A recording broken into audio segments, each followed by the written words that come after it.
Hello दोस्तों। आज मैं आपसे बात करना चाह रहा हूँ जो आजकल फ्रांस में अभी हाल में कुछ घटनाएं हुई हैं उसके बारे में, जिसमें किसी टीचर ने किसी और का बनाया हुआ कार्टून दिखाकर कोई जो बात कही तो वो दूसरे संप्रदाय के व्यक्ति को बुरी लगी और उसने उनका गला काटकर हत्या कर दी। देखिए, हम में से किसी को भी किसी की धर्म के बारे में गलत बात करना ठीक नहीं है, चाहे वो हिंदू धर्म हो, इस्लाम हो या कोई और धर्म हो। किसी की भावनाओं को चोट पहुंचाने का हमें कोई अधिकार नहीं है।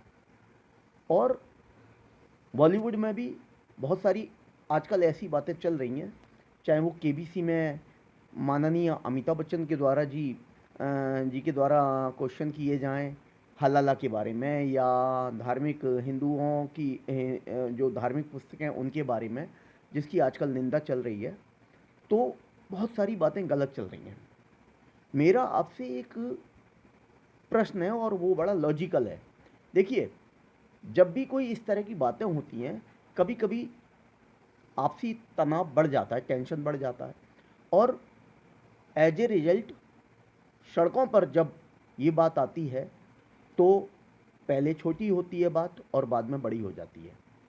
लेकिन बड़ी बात होने पर मैं उसे कहूँगा, जैसे कि अतीत में कई बार छोटी छोटी बातें हुई और बाद में दंगे का रूप हो गया, तो दंगे हो गए। दंगों में कभी भी आपने देखा है नेता, अभिनेता या बड़े लोग कभी मरते? नहीं। केवल निर्दोष भोली भाली जनता जिनकी कोई गलती नहीं होती वो मारे जाते हैं, क्योंकि ये लोग तो बड़े बड़े लोग करोड़ों की बंगलों में रह रहे हैं, ये उस समय बाहर नहीं निकलते।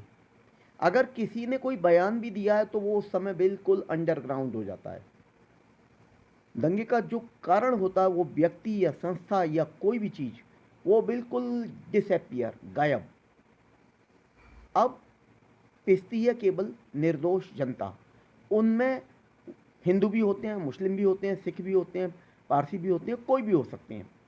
इवन कई बार ऐसा भी हुआ है कि बाहर के शहर का कोई व्यक्ति इस शहर में आया। मान लीजिए मैं बात करता हूँ, दिल्ली से कोई आदमी मेरठ आया, मेरठ में दंगे हो रहे हैं, दिल्ली वाले की तो कोई गलती नहीं है। मेरठ में दो कम्युनिटी में अगर दंगे हुए और दिल्ली का आदमी, दिल्ली का बंदा निर्दोष है, जिसे कोई मतलब नहीं वहाँ की घटना से, वो मारा जाता है, तो बताइए इसमें उस बंदे का, दिल्ली वाले बंदे का क्या कसूर है? सोचने और समझने की बात है। तो बड़े बड़े लोग गुनाह करें और उसकी सजा हम जो आम लोग हैं, कॉमन पीपल जिसको बोलते हैं, कॉमन पीपल ऑफ इंडिया, वो उसको भुगते, ये कहाँ तक उचित है? बाद में भले ही कंपनसेशन मिल जाए वो चीज़ एक अलग है।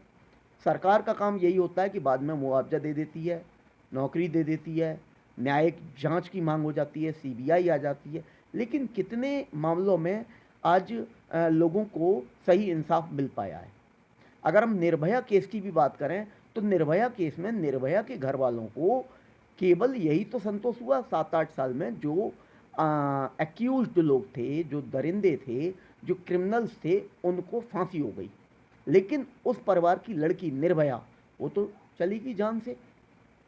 ठीक वैसा ही आजकल कुछ स्थितियां बन रही हैं। फ्रांस में दंगे हो रहे हैं और उसका दंगे नहीं हो रहे, फ्रांस में अगर कोई बात हो रही है तो उसका जो आबो हवा है वो पूरे वर्ल्ड की खराब हो रही है।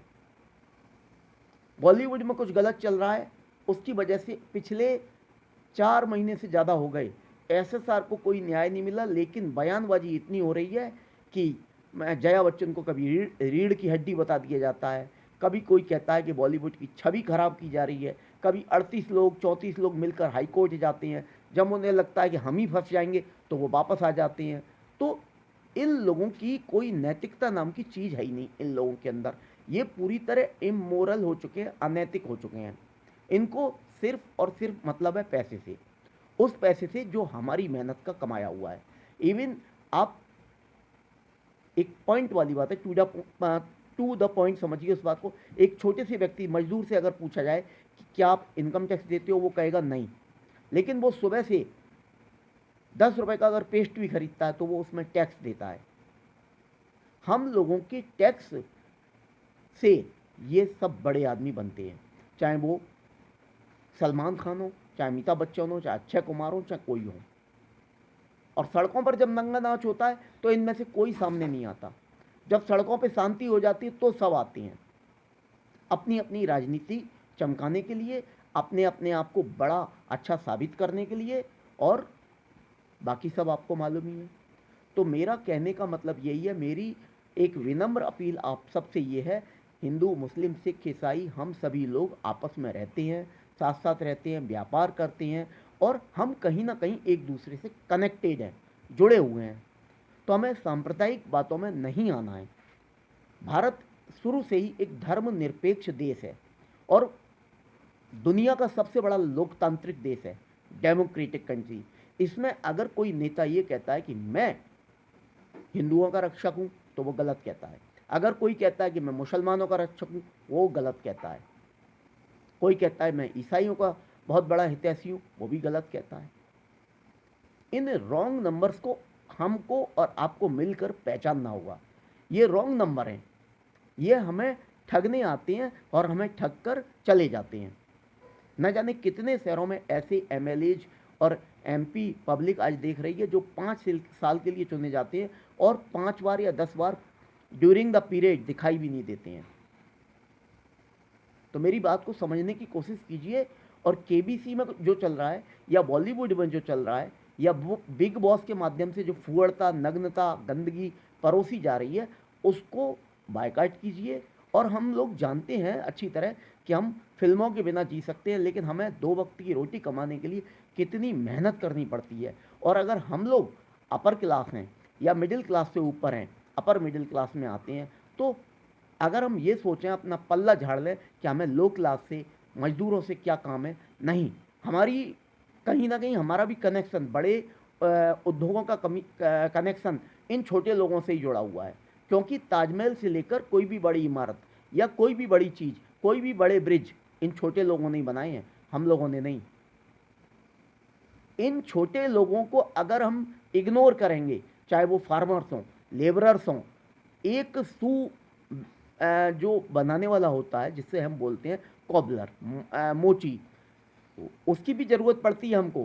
क्योंकि रोज़ हम कितने भी हाई क्लास के हों, रोज़ हम 5,000 का 4,000 का जूता नहीं खरीद सकते, उसको भी संभलवाना पड़ता है, रिपेयर कराना पड़ता है।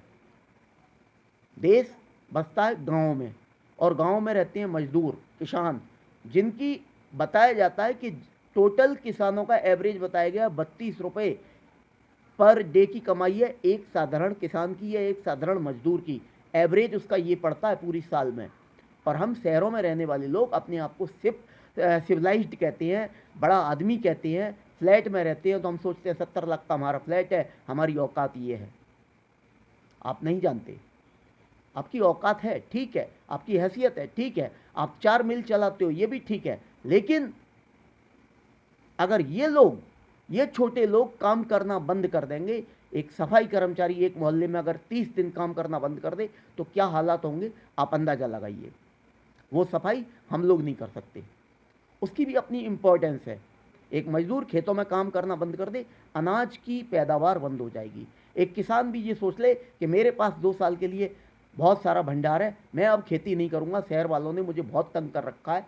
और फिर क्या होगा, अगले जो 5 साल का अनाज वो उगा लेता है, इन 2 सालों में वो 5 साल, अगले 5 साल में कौन सी हमारी सरकार बाहर से इंपोर्ट कर लाएगी, और हम अगर वो लाएगी भी तो महंगा लाएगी। क्या हम महंगा खरीद लेंगे या सभी लोग खरीद लेंगे? देश में आज पहले से ही बहुत सारी परेशानियां हैं। चाइना हमारे सर पर खड़ा हुआ है, कहने का मतलब हमारे गेट के बाहर खड़ा हुआ है अटैक करने को। पाकिस्तान कहाँ है आप सब जानते ही हैं, पाकिस्तान में क्या हालात हैं आप सब जानते ही हैं। अभी सुनने में आया था कुछ समय पहले कि पाकिस्तान में चावल 150 रुपये किलो बिक रहा है, आटा, नॉर्मल आटा 70 रुपये किलो बिक रहा है। तो वहाँ से हालात हिंदुस्तान के अगर अच्छे हैं तो वो अच्छे बने रहें या बेटर हालात में जाएं, वर्ष हालात में ना जाएं, ज़्यादा खराब ना हो। हम सबकी ये जिम्मेदारी है। अगर हम अपनी जिम्मेदारियों से मुंह मोड़ते हैं कि सरकार को जो करना होगा वो सरकार करेगी, हमने मोदी जी को चुना है मोदी जी करेंगे, तो मोदी जी अकेले कहां तक कर लेंगे। शिवसेना में देखिए, शिवसेना में संजय राउत जी वो समझते हैं कि हम ही सब कुछ है। तो संजय राउत जी या जो भी लोग हैं, अगर आपको लगता है वो गलत है तो उनके अगेंस्ट बोलना सीखिए। आप डरते क्यों हैं। अगर कोई व्यक्ति ये सोचेगा कि हमारे को परेशानी हो जाएगी, अगर ये सब बातें भी भगत सिंह, सुखदेव, राजगुरु, चंद्रशेखर आजाद, मदन लाल धींगरा, खुदीराम बोस, उस समय ये लोग भी अगर ये सोचते, अपनी जिंदगी बनाने की सोचते, तो राम प्रसाद बिस्मिल, अब्दुल हमीद, ये सब लोग भी सोचते, तो क्या हमें आज़ादी मिल जाती सिर्फ गांधी जी की वजह से या नेहरू जी की वजह से।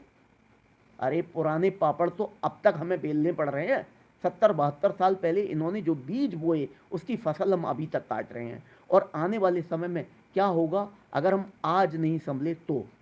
आने वाले समय में जिन बच्चों को हम नाच से पाल रहे हैं, आईटी में भेज रहे हैं, आईआईटी में भेज रहे हैं, आईएएस बना रहे हैं, आईपीएस बना रहे हैं, क्या उनके साथ हम सही करने जा रहे हैं। उन्हें विरासत में हम क्या देके जाएंगे, सिर्फ पैसा। तो पैसा तो कोई भी लूट सकता है, पैसा तो कोई भी लूट सकता है कभी भी। विद्या धन सर्व प्रधान धन बताया है। और विद्या से बुद्धि आती है, बुद्धि से विवेक आता है। उस विवेक को अपनी संतान को देना सीखिए और आप पहले खुद सही बनिए, आपके बच्चे अपने आप सही बनेंगे। आप अन्याय को सहन करना मत सीखिए। अन्याय हमने बहुत सहन कर लिया, कांग्रेस की सरकार में हमने देख लिया। आप देखिए बीते हुए समय को देखिए, पास्ट में 70-75 साल हो गए आज आज़ादी को, कितने साल कांग्रेस की सरकार रही है और बीजेपी की सरकार कितने साल रही है। आप देखिए सीएए का विरोध करने वाले आज कहाँ हैं, किस व्यक्ति की नागरिकता चली गई उस कानून से। और उस कानून का खिलाफत करने के लिए कन्हैया कुमार, उमर खालिद, दीपिका पादुकोण जैसी बेवकूफ़ चली आई जेएनयू में, स्वरा भास्कर जैसी हाफ माइंड लेडी जो कि आने वाले समय में तो पागल हो जाएगी शायद, वो चली आई हैं। और अमिताभ बच्चन जी कहते हैं ये युवा नेता हैं, ये युवा नेता हैं। खालिद उमर खालिद, कन्हैया कुमार जो कि युवा नेता बताए जा रहे हैं, ये हमारे नेता हैं। तो प्लीज़ मेरा आपसे कहने का यही मतलब है, नंबर 1 जागरूक बनिए, नंबर 2 अन्याय को सहन मत कीजिए किसी भी कीमत पर। अगर आप अन्याय सहने के आदी बन जाएंगे, आप अपने बच्चों का भविष्य बिगाड़ लेंगे इनडायरेक्टली। डायरेक्टली तो आप नहीं कर रहे, सब लोग अच्छा ही कर रहे हो, कॉन्वेंट में पढ़ा रहे हो, अच्छी से अच्छी शिक्षा दे रहे हो, बहुत बढ़िया परवरिश दे रहे हो, लेकिन वातावरण में चारों तरफ जो क्या हो रहा है, एनवायरनमेंट हमारा कहाँ तक बिगड़ रहा है, उसको संभालने की जिम्मेदारी भी आपकी है। अगर मोदी जी कह रहे हैं पराली मत जलाओ, फिर भी किसान लोग दिल्ली और एनसीआर में पराली जलाते हैं, तो वो जुर्म कर रहे हैं। तो अगर कोई बात सही है तो सही बात को मानने में क्या बुराई है। जो बात हमारे हित में है उस बात को तो मानो। मुझे बस आपसे यही कहना है, किसी भी कीमत पर हमको ये देखना है कि हमको किसी के भड़कावे में नहीं आना है, किसी घटना के भड़कावे में नहीं आना है, किसी के उकसाने में नहीं आना है।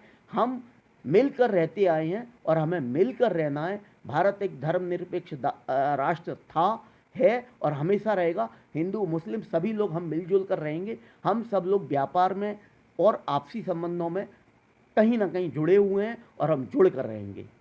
मैं सबका सम्मान करता हूँ, सबको बराबर से प्रेम करता हूँ। मुझे चर्च से भी उतना ही प्यार है जितना अपने मंदिर से, मुझे मस्जिद से भी उतना प्यार है जितना अपने मंदिर से।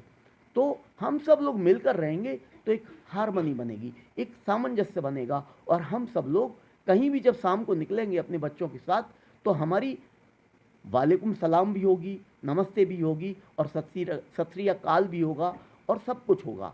हम सब एक दूसरे के सुख दुख में बराबर से काम आएंगे और हमेशा आएंगे। ना हमें किसी पुलिस फोर्स की ज़रूरत पड़ेगी और ना हमारे बीच में कोई किसी भी प्रकार का क्लैश होगा, टकराव होगा, होगा ही नहीं। क्योंकि जब हम अपने आप में सब लोग मिलकर एक वातावरण अच्छा बना चुके होंगे, इसलिए। ओके दोस्तों, bye, have a nice day, thank you. ये मेरा आप सबके आशीर्वाद से आज 100 नंबर का वीडियो बन के तैयार हो गया और आप सबका आशीर्वाद मुझे मिलता रहे। मेरी बात सही लगे तो मुझे कमेंट कीजिए, मुझे लाइक कीजिए और सब्सक्राइब करना है तो कीजिए। मैं ये वीडियोज़ अपनी मन की शांति के लिए बनाता हूँ। मेरा कोई उद्देश्य ऐसा नहीं है कि आगे चलकर मैं इससे पैसा कमाऊँगा। एट प्रेजेंट मैं इससे 5 पैसा भी नहीं कमा रहा हूँ। मैंने तो अपने लॉकडाउन का केवल सदुपयोग किया है। समझने की कोशिश कीजिए। और कुछ लोग मुझे ये ज्ञान भी देते हैं कि ये अपना बंद करो बिजनेस। मेरा कोई बिजनेस नहीं है, मैं तो अपने फालतू समय का यूज करता हूँ। दोस्तों, अपना सपोर्ट बनाए रखिए और मैं ऐसे ही अच्छे वीडियो बनाता रहूँ, मुझे ऐसा आशीर्वाद दीजिए। Thank you. Have a nice day.